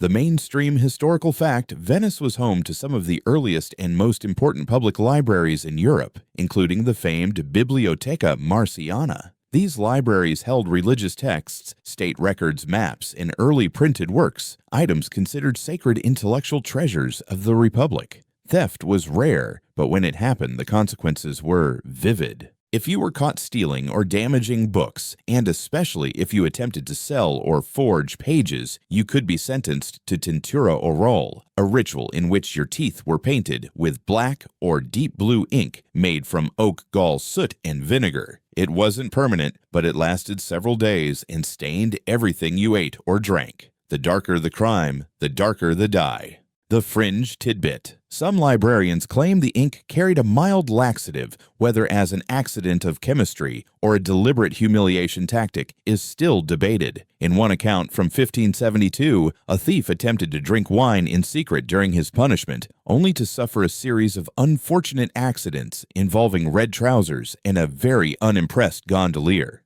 Historians still argue whether the practice originated with monastic scribes or civic magistrates. Some link it to older religious penances like ash marks on the forehead, while others see it as an outgrowth of Venice's visual culture. After all, what better way to shame someone than by turning their smile into a warning? You watch the man as a child walks up and offers him a biscuit. He smiles politely. The child recoils. A few older students chuckle behind the door frame, and the man leans back, teeth clenched shut. He's learned the lesson, at least until the ink fades. Nearby, an official stands holding the stolen book, its pages now stamped with a red handprint to mark its brief disappearance. It will be returned to the shelf, the mark serving as both record and deterrent. This book survived a thief, it says. You won't be so lucky. The man with the darkened teeth wipes his mouth embarrassed. A magistrate checks the time and nods. His sentence is done. He stands, bows, no words, and walks away, still keeping his lips pursed tight. He'll brush tonight, scrub, spit, rinse, but the stain lingers on his teeth, yes, but more lastingly, on his reputation. And once again, Venice proves it knows how to strike without a sword. It punishes not with pain, but with pigment, with performance, with poetry. So next time you think about slipping a page into your sleeve, remember, in this city, justice doesn't just follow you. It stains. You drift away from the library quarter past shuttered cafes and darkened balconies where laundry flutters like the city's quiet breath. Venice at night is all echo and suggestion. You follow one such echo laughter hushed and slightly nervous to a canal where torchlight flickers on the cobblestones and music plays slow and eerie from a single violin. There's a figure dancing alone in the square, and your first thought is carnival, but something's off. The dancer wears a mask, not a beautiful feathered thing, but a grotesque one. Long nose, warped cheeks, oversized eyebrows like storm clouds. And their costume, a drab jester's outfit patched together with scraps and mismatched colors dragging slightly at the sleeves.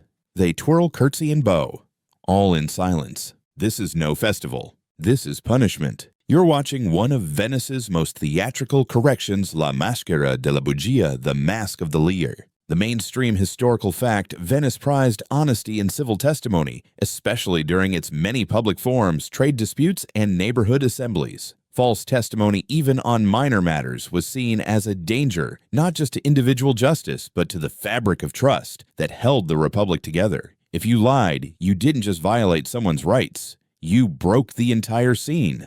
And Venice, being Venice, punished you with more theater. The liar's sentence. Wear a specially crafted mask that distorted your features, mimicking dishonesty itself, exaggerated eyes, an elongated mouth, a crooked nose. You'd be costumed, placed in a well-trafficked piazzas, and required to dance, alone, for hours.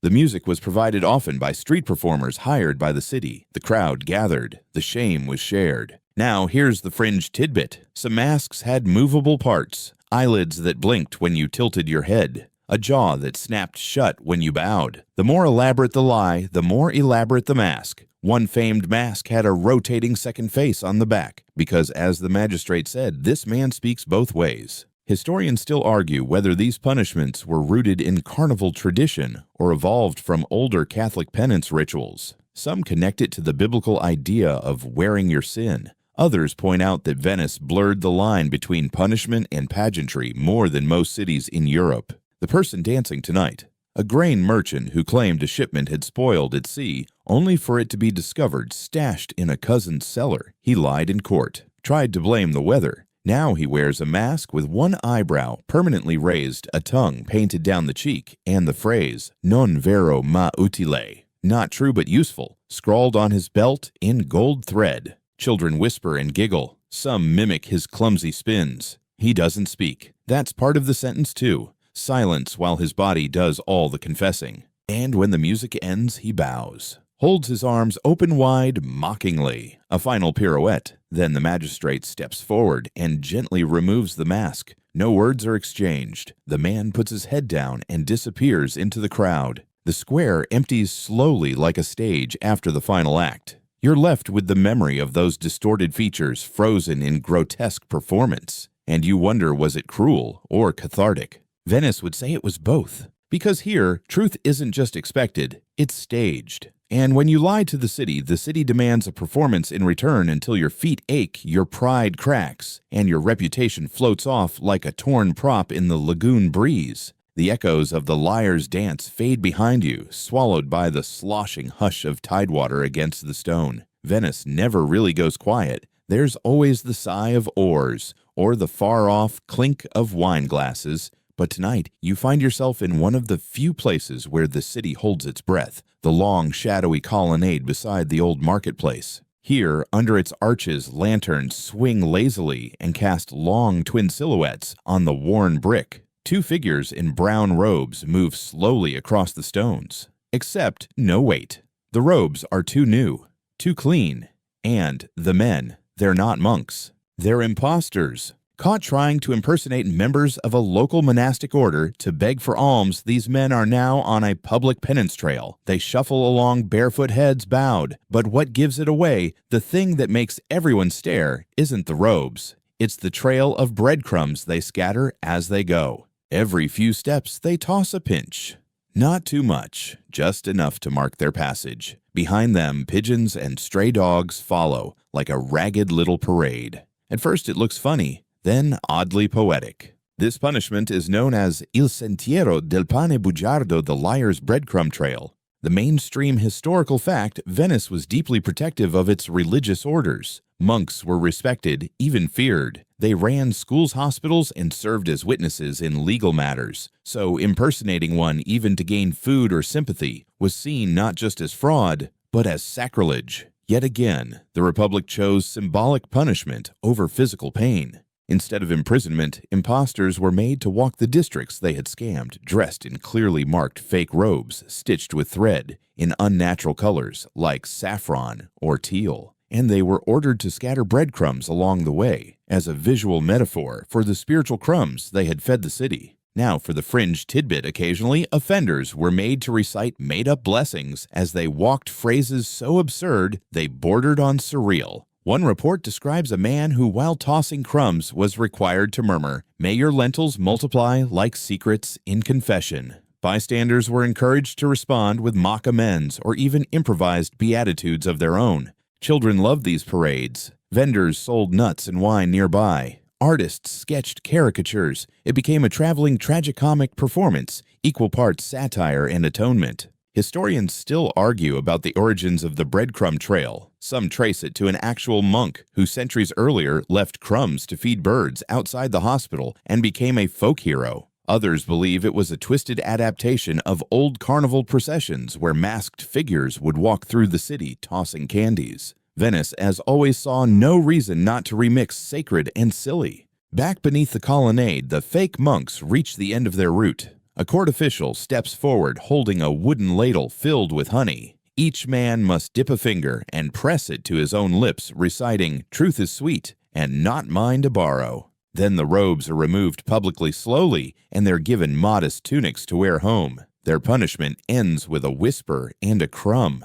You lean against a pillar and take it all in the soft cluck of pigeons pecking the last of the trail, the fading footsteps of two men who now know better, and the crowd dissolving like sugar in tea. Venice once again has delivered justice not with thunder, but with theater. And in the end, even liars walk away lighter, poorer, wiser, and just a little dusty with flour. You continue along the lantern-lit arcades, your path winding now through a merchant's quarter where soap makers once clustered near the water's edge. The smell of rosemary and lye has faded from these stones, but every so often a breeze carries a ghost of it, a memory steeped into the mortar itself. And it's here, just past a shuttered perfumery, that you hear something peculiar, a thump, followed by a delighted splat and the tinkle of restrained laughter. You round the corner and see it. A man slick with suds is struggling to regain his footing on a slick wooden ramp. He stumbles again, catches himself, then slides feet, flying arms, windmilling, before landing squarely on his back in a shallow puddle of soap foam.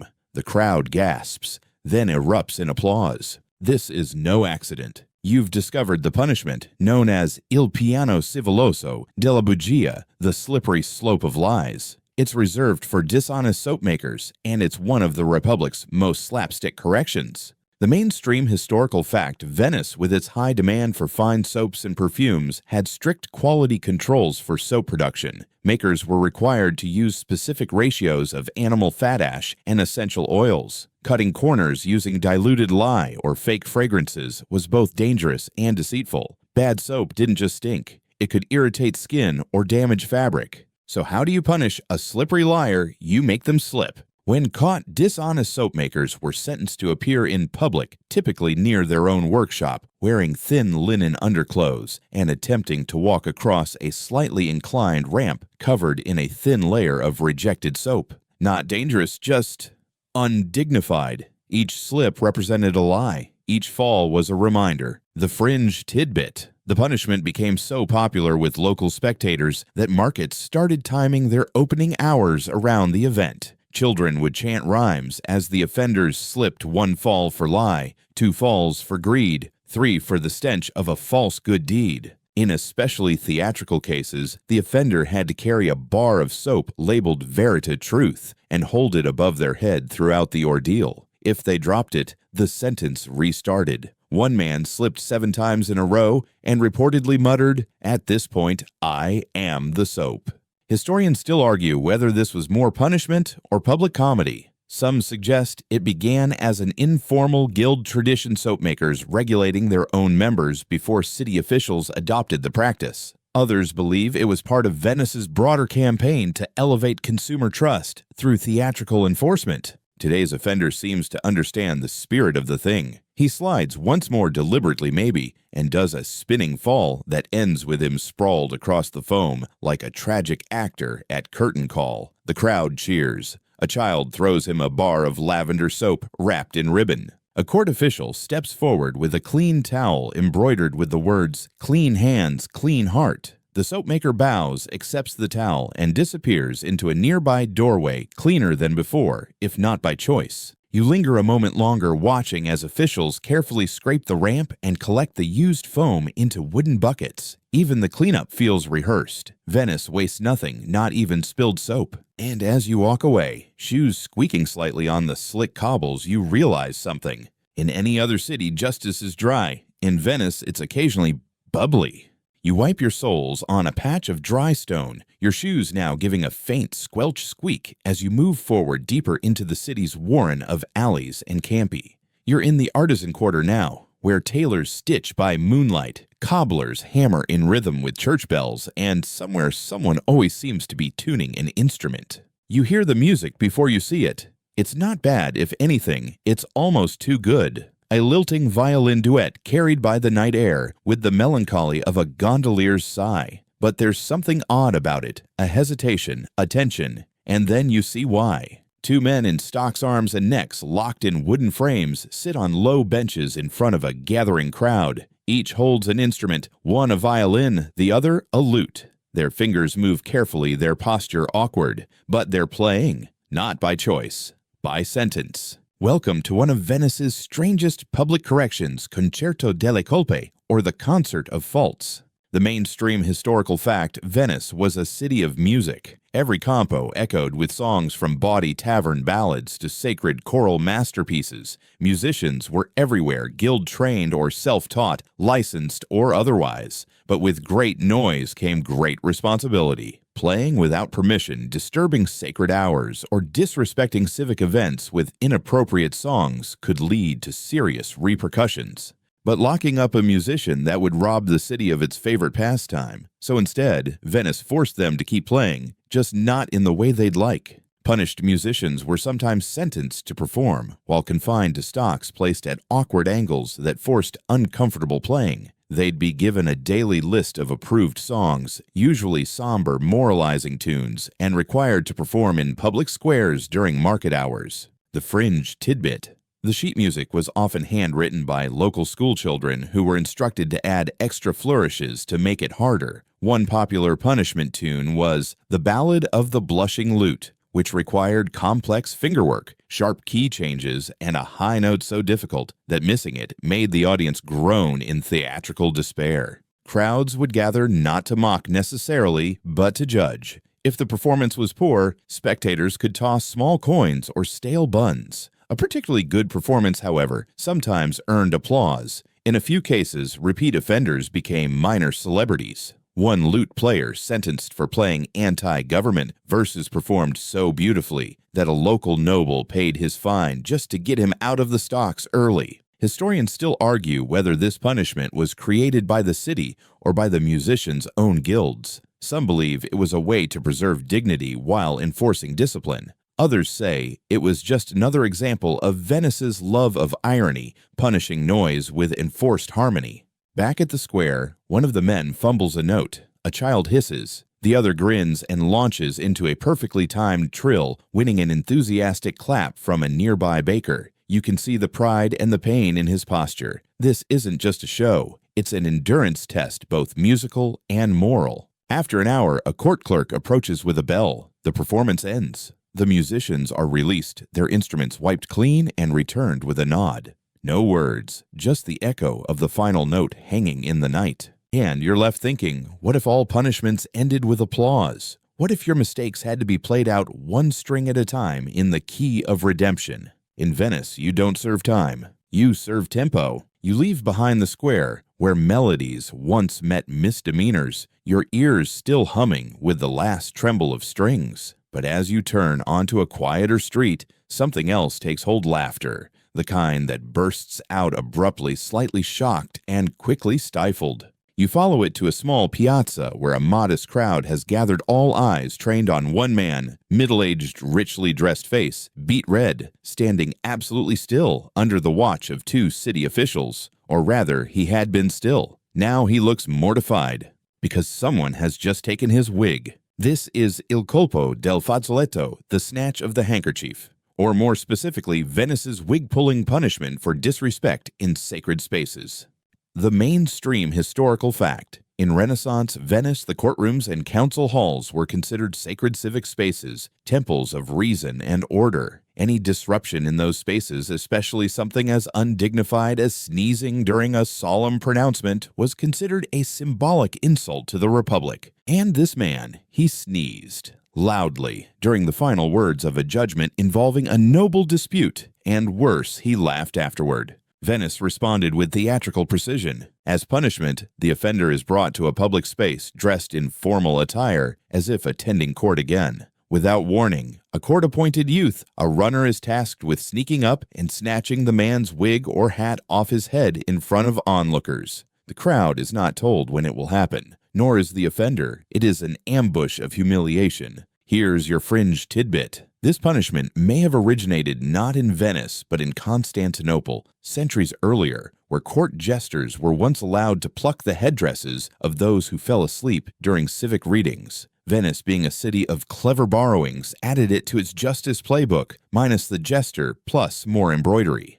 The man now stands bald and humiliated, his powdered wig clutched triumphantly by the young runner who bows like an actor finishing a soliloquy. The crowd erupts into brief, polite applause. The man retrieves his wig and places it back on his head, not quite right. It tilts slightly, a visible reminder. He is then handed a small embroidered handkerchief with the word bene starnuto, a made-up blend of blessing and sneeze. He is to wear it visibly tucked into his coat pocket for 3 days. Anyone may point to it and say, "May your next sneeze be silent." He must reply, "Amen" to that. Historians still argue whether this punishment was ever codified or if it lived entirely within the unwritten traditions of civic decorum. Some say it was mostly applied to nobility, those who should have known better. Others believe it was a rare privilege, a chance to humble the high and mighty without causing permanent damage. And let's be honest, Venice loved nothing more than shaving a sliver off someone's dignity, especially when done with flair. As the man walks away, handkerchief flapping from his pocket, the runner disappears into the crowd, likely already planning his next dramatic wig swipe.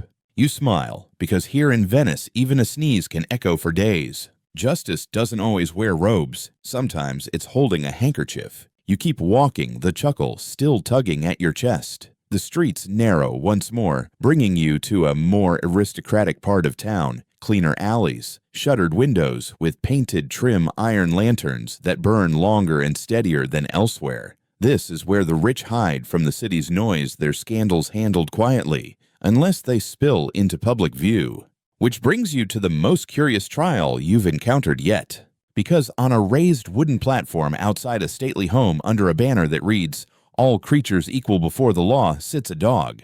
A very confused, very pampered dog. Next to the dog, a man in silk kneels, hands clasped, looking utterly mortified. The dog wears a collar of red velvet. The man wears a sash that reads, "I failed my best friend." This is not satire. This is the trial of the noble beast, a punishment reserved for aristocrats who misused animals under their care. And yes, it's as strange as it sounds. The mainstream historical fact, Venice's noble families were expected to embody virtue in public life, including how they treated animals. Abuse or negligence toward pets, especially symbolic ones like lapdogs or falcons, was considered a stain not just on the person but on their lineage. Magistrates handled such matters with extreme seriousness and a flair for absurdity. Enter the animal trials, where the offended creature was presented before a small civic audience, and the human was required to face symbolic judgment, not by the court, but by the presence of the pet itself.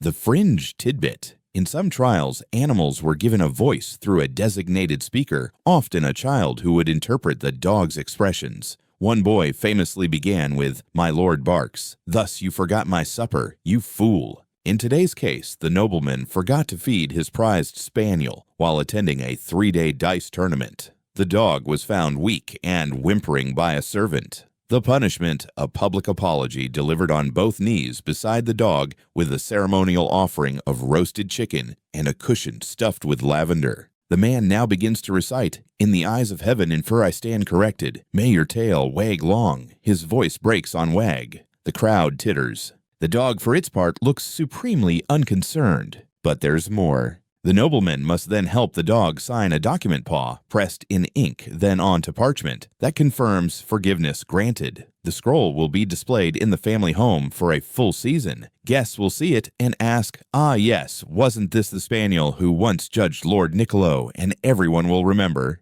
Historians still argue whether these beast trials were part of formal law or theatrical admonitions arranged by local officials. Some suggest they arose as a counterbalance to nobility's untouchability. What better way to humble a lord than by making him answer to his lapdog?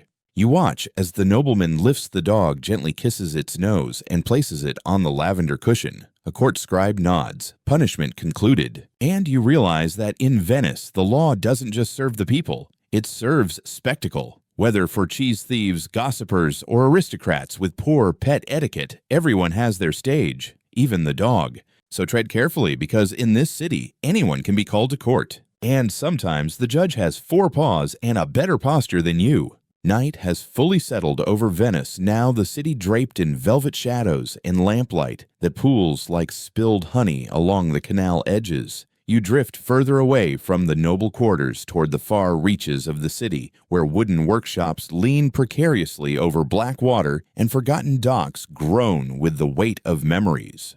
Here lies a place few Venetians ever visited by choice, the Cimitero delle Gondole, the gondola graveyard. And tonight someone's being sent there. He stands at the water's edge, flanked by 2 grim officials.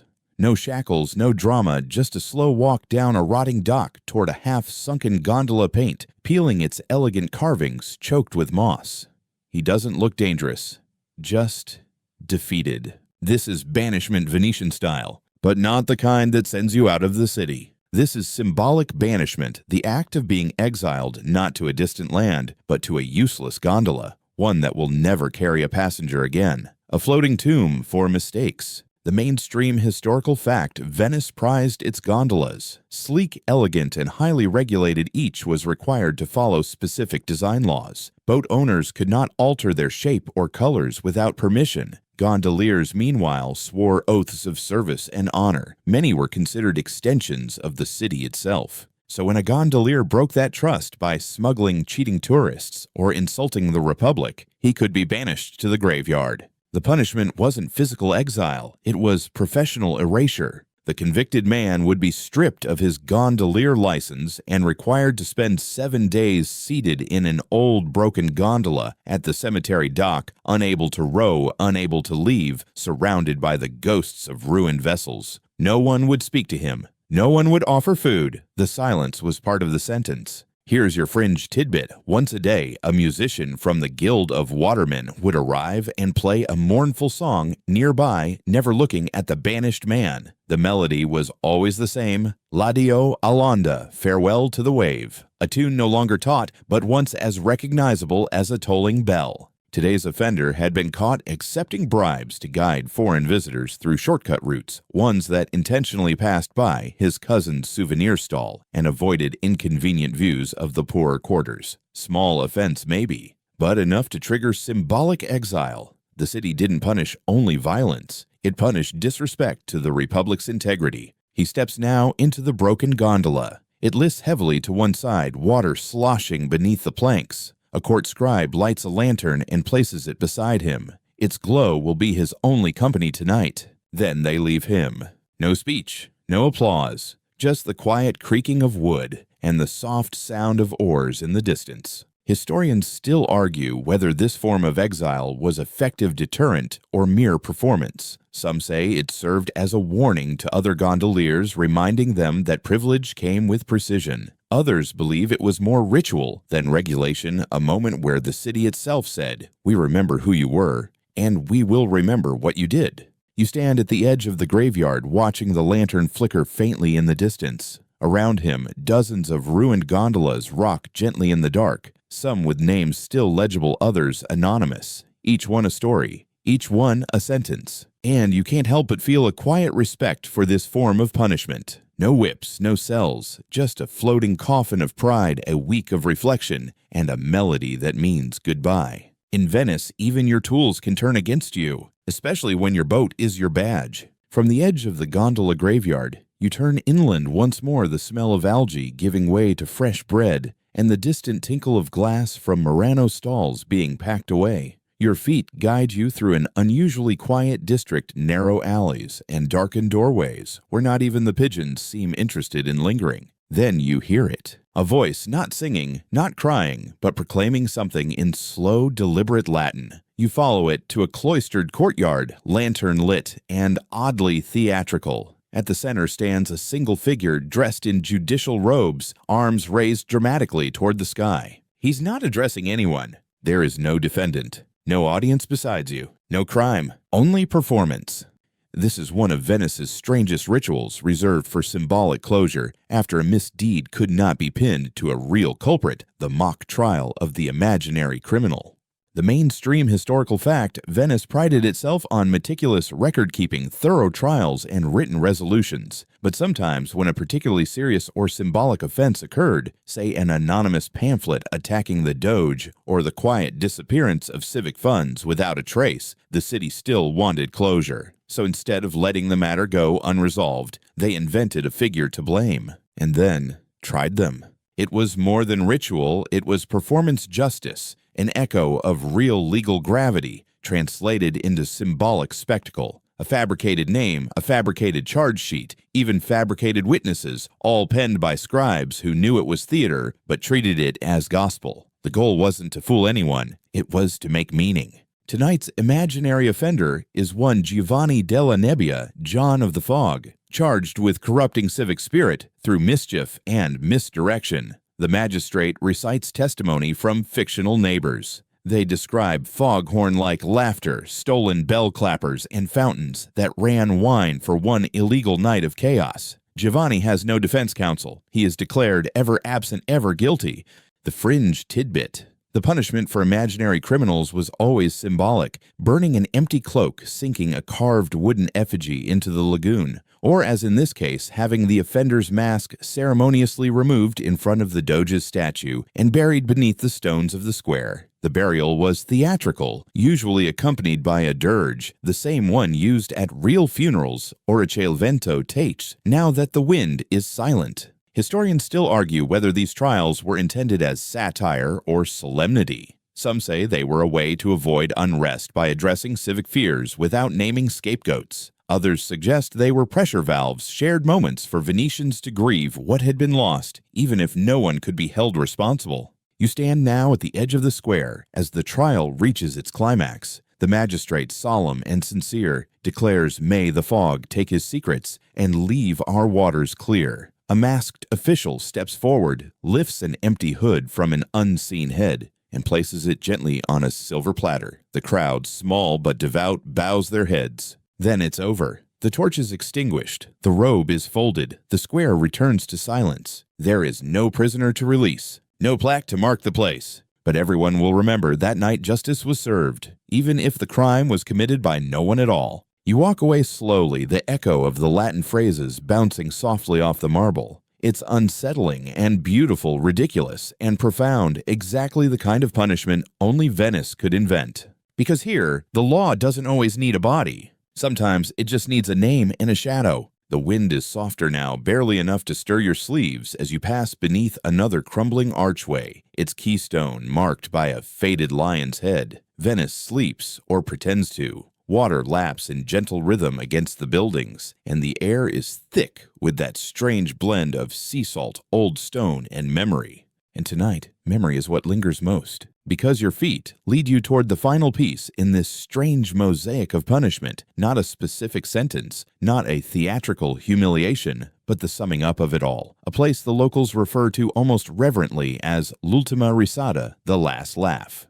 It's not a court, not a jail, just a little stone bench near a quiet corner of the Arsenal where people come not to be punished, but to reflect on having avoided punishment, or just as often to laugh about the absurdity of those who didn't. Sitting on that bench tonight is an old woman in black feeding breadcrumbs to two ducks. She nods as you pass as if she knows where you've been, and in a way she does. Everyone in Venice does. These stories live in the stones. This is where justice in Venice truly ends, not in courtrooms, not on the scaffold, but in memory and legend, and in the slow collective agreement that no one gets away with everything forever. Because in this city, justice is art. It's ritual, it's performance, it's absurd, but it's also incredibly human. You remember the gossiping woman on the donkey, the man in the cheese wedge mask, the flower-faced baker, the liar forced to dance, the nobleman judged by his dog, and all the others whose pride was punctured not by violence, but by parody. Venice didn't just punish you, it made a story out of you. A story your neighbors would whisper for weeks, your grandchildren would hear with wide eyes, and your enemies would toast with quiet satisfaction. Sometimes justice came with tomatoes, sometimes with song, sometimes with soap or wigs or the cold silence of a symbolic exile. And the beauty of it, no one really hated the punished, because everyone knew they might be next. The Republic wasn't cruel, it was cunning. It didn't want to break you, it wanted you to remember. That's why the sentences were visible. Funny, temporary, and always tailored. Venice didn't believe in punishment for punishment's sake. It believed in the theater of consequence. Historians still argue about how effective it was, whether the bread thieves reformed, whether the gossips quieted. But Venice never needed proof. It had its stories, its rituals, its stage. And as you watch the woman on the bench toss her last crumb, you feel the curtain lowering, not with applause, not with tears, but with a final whisper of waves. Because here in the floating city, justice doesn't end with a door slamming shut. It ends with a sigh, a ripple, and maybe a duck waddling off with a piece of stolen pastry. Now let your shoulders loosen, your jaw unclench. Let the stillness settle around you like a soft cloak. Venice is quiet again. The masks are tucked away. The laughter has faded. The gondolas rock gently empty but unafraid. Somewhere a candle burns low in a windowsill, and the sound of oars stirs the dark like a lullaby. You can rest now. The trials are over. The benches are empty. The last tomato has been thrown. No more codfish, no more flower masks, no more wet socks or chicken witnesses. Just the slow, dreamy rhythm of water, and the city that always forgave eventually.